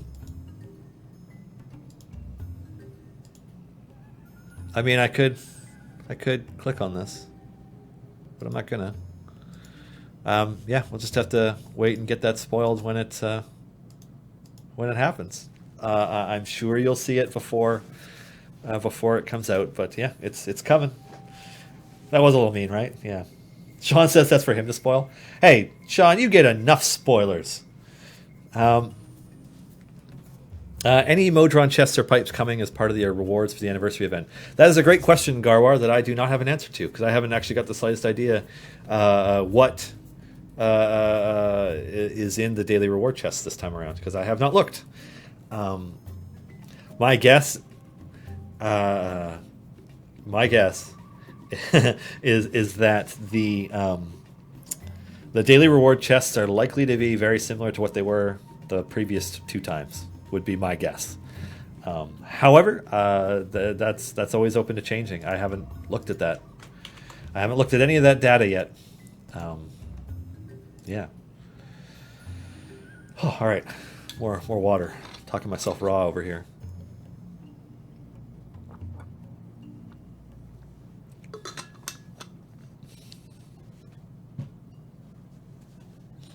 As a new player just starting this week, which area should I start working on first since favor is separated?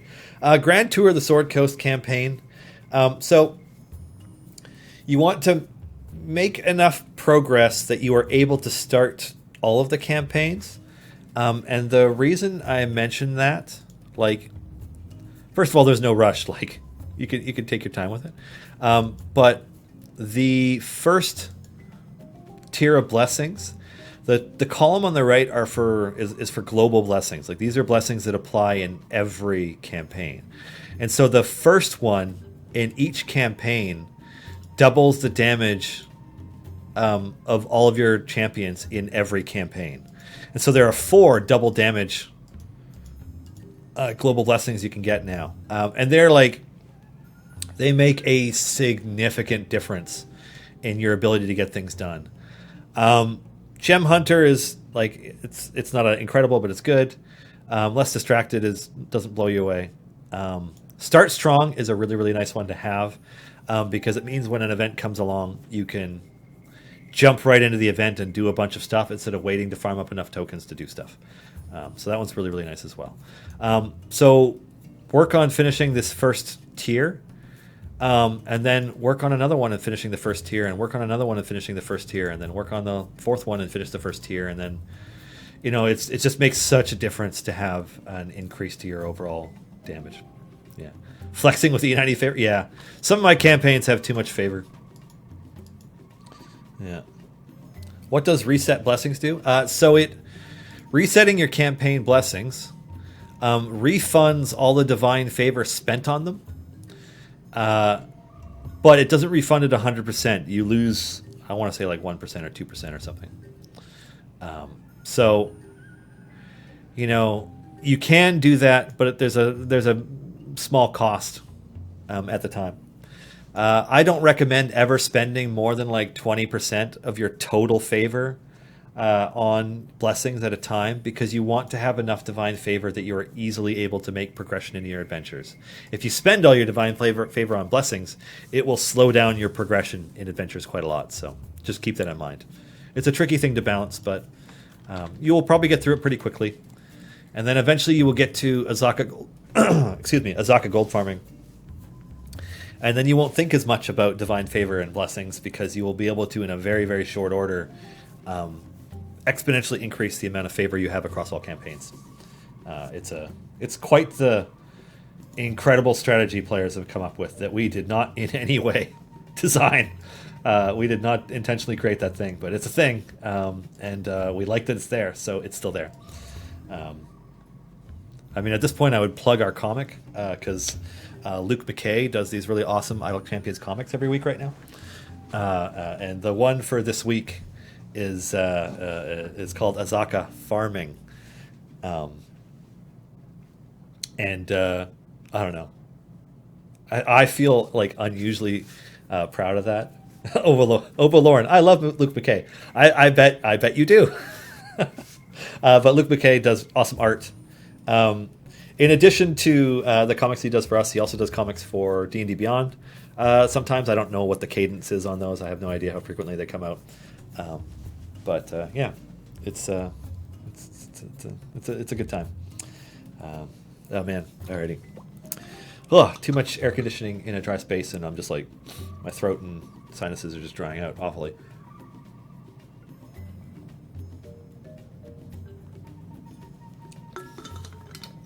Oh man.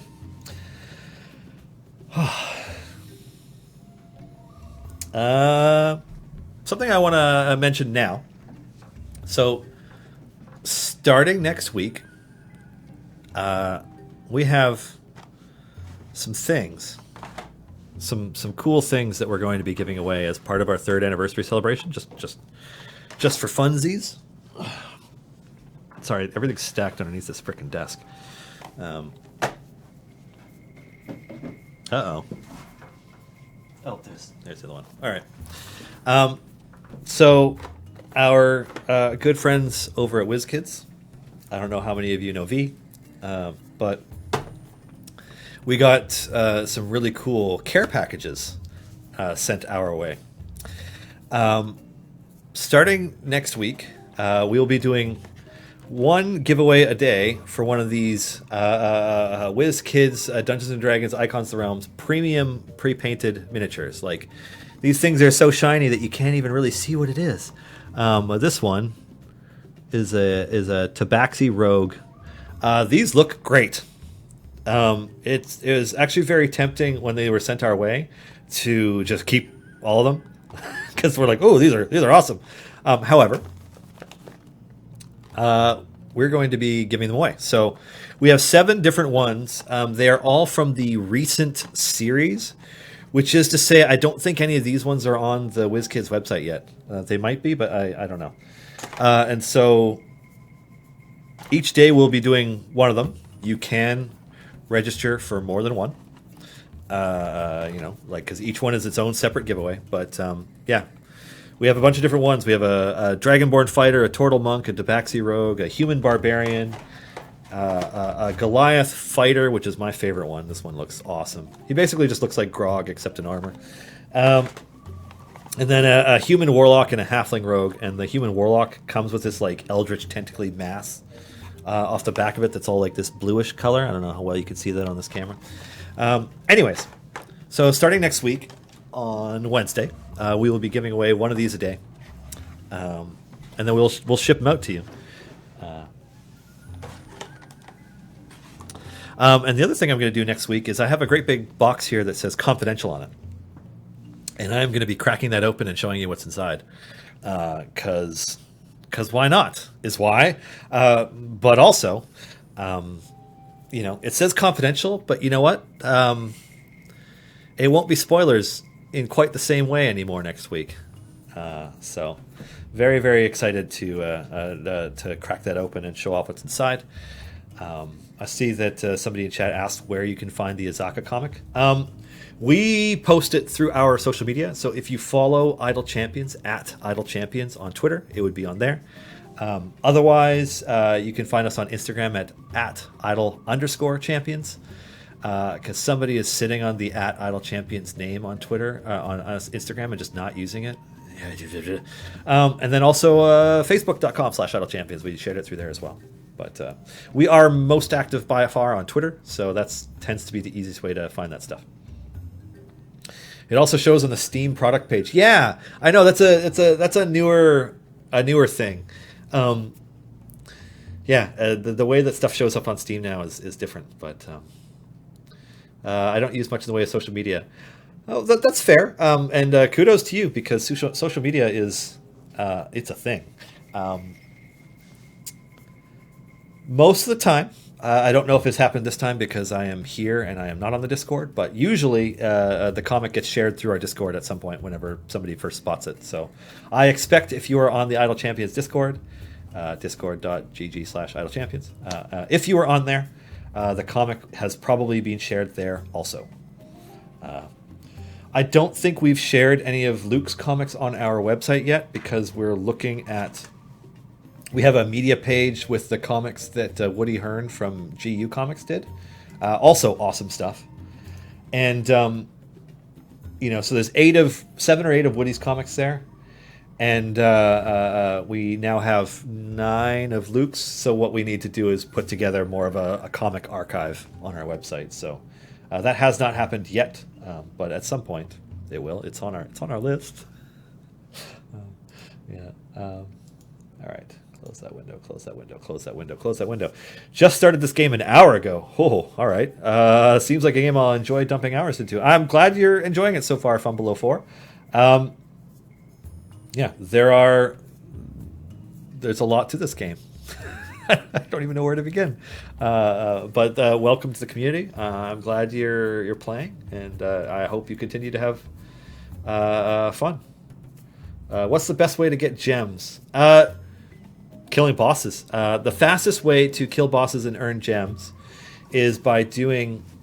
I think Mad Wizard's spawn rate is just a little bit better than Beast Intentions, but Beast Intentions, another one of the early adventures, is also pretty fast, and everything's beasts, so it's kind of helpful for. But Mad Wizard adventures, doing the free play of Mad Wizard up to level about 30, and then forcing a reset and repeating, is probably the fastest way, because what you're doing is Mad Wizard's adventures have the fastest spawn rate of enemies, so you're able to complete the objectives the most quickly if if that's your goal. And so, I set my gem farming runs to just do Mad Wizard over and over again forever, and my gems are, I don't know, what am I at right now? I spent a ton recently, but yeah, got lots of gems. Anyways, yeah, that is probably the best way to get gems. Came back to this game 2 weeks ago after a 1.5-year hiatus. Oh, well, welcome back, Strongarm. I hope you enjoy what has changed since you came. The new patron system, the updated time gates, the new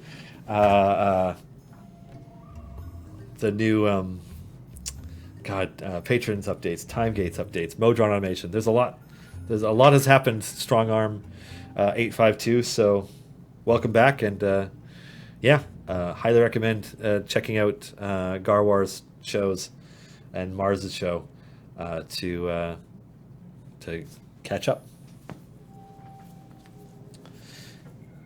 Alrighty.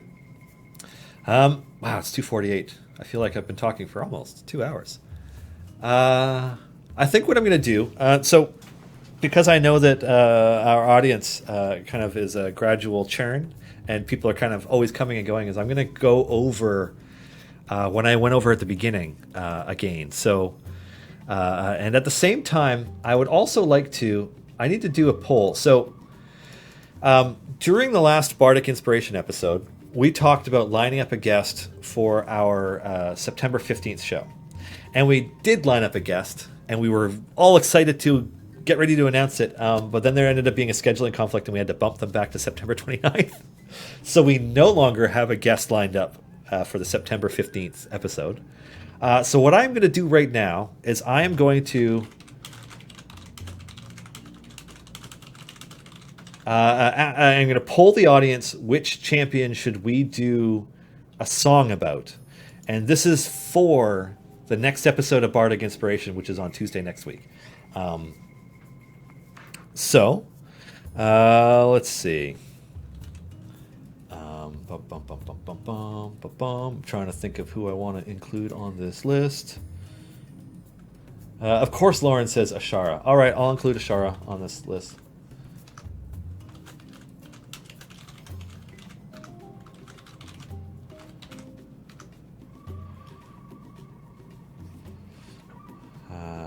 Let's see. You know what I'm doing?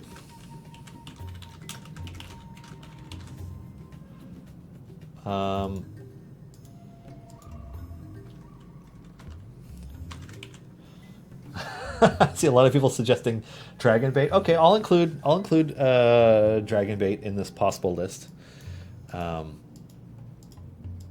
Who else? I'll put Warden in there.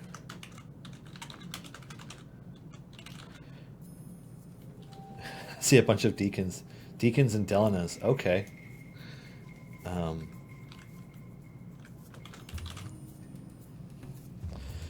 Okay, this poll is going to run for 3 minutes. Which champion should we do a song about? Starting now. Yeah, let me know what you think, because our guest for the 29th is confirmed now for the 29th, and we might have a guest for the 22nd. That one is also a bit up in the air, but yeah, our 15th guest had to get bumped back, so I figure I'll poll you guys about what to do with that one. Alrighty. What is the Mad Wizard equivalent for the other campaigns? I might need favor other than Torm. Oh God. So the thing about that makes Mad Wizard so good is that the spawn speed of the enemies in it is anomalous for us. We became a lot more consistent later, and so the number of quest items you need and how fast enemies spawn and stuff kind of gets more and more steady, I guess, later on. So, yeah, the earlier adventures in each campaign tend to be the easiest ones to just blow through. The further you get into them, the more crazy stuff tends to be in them, like demon zappers and other nonsense. So, the earlier adventures in each of the campaigns are the ones that I would recommend to do. Yeah.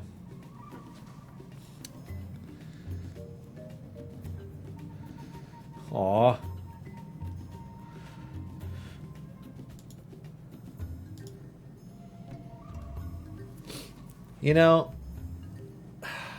We already did a song, but just thinking. I don't know how many of you have checked out the Bardic Inspiration, but it's interesting to me that Deacon Scale Singer would be so high up. Maybe what I should have done was had a list of bards. That would have been funny. I'm assuming Warden's song would be death metal. I think Warden's song would just be the sound of something eating messily for 2 minutes, and that's it. With the occasional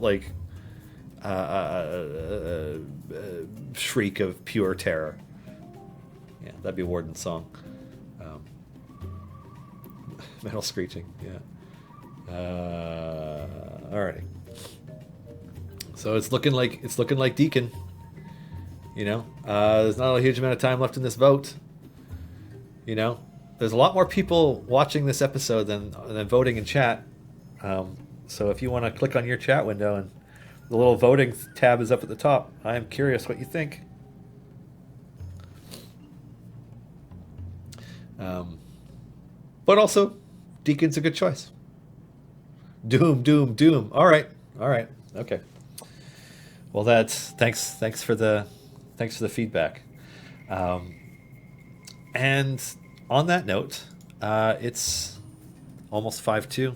So, yeah, this has been our show for Thursday, September 10th, 2020. Before I go, just want to mention that so our third anniversary starts next week. We're excited to be at the point where we're having a third anniversary. I mean, they get more exciting each year, but yeah, third anniversary celebration going into year 4 events. Previews for things related to the third anniversary launch are coming with each of our other shows this week. So Griddle Champions has some stuff to show. Gar Wars Guide to Everything and Mars Guiding Hand have things to show. There will be new DLC, new Patron Shop items, new features. More information on those things are coming next week. Blogs are coming next week. Year 3 in Review Developer Q&A stream is coming next week on Thursday with David and Justin. So definitely, bring your tough questions to that one. And beyond that, I just wanted to reiterate something that I talked about a bit earlier, because we got a lot of feedback about this over the last week or so since Les Apps came out. There are updates coming to the game in the very near future. I'm not sure exactly which build, but adding goblins to the races allowed in the cramped quarters variant. Adding goblins to the races not allowed in Shorty's Day Off. Updating the limitations of Diversity Day Trip to include recently added champion races. Updating Binwin and Ishi's formation abilities to include goblins. Updating Ashara's bond specializations to include bond options for Aarakocra, Azamar, Genasi, Goblins, Lizardfolk, Minotaurs, Sorials, Tortles, Warforged, and Yuan-Ti, and some other tweaks to that stuff as well. That is because of feedback from you. So I know that sometimes it feels like your feedback isn't being heard. It is. So thank you guys. Thanks for joining us today, for participating, both of the Idle Champions and D&D communities. You guys are awesome. And it's Thursday. This show exists because of lots of amazing people. First and foremost, our producer, moderator, Jay, our executive producer, Erica, and the awesome partners at D&D. So take care, everybody. Have an excellent rest of your day, a great weekend, and we'll see you with Griddle Champions. Cheers.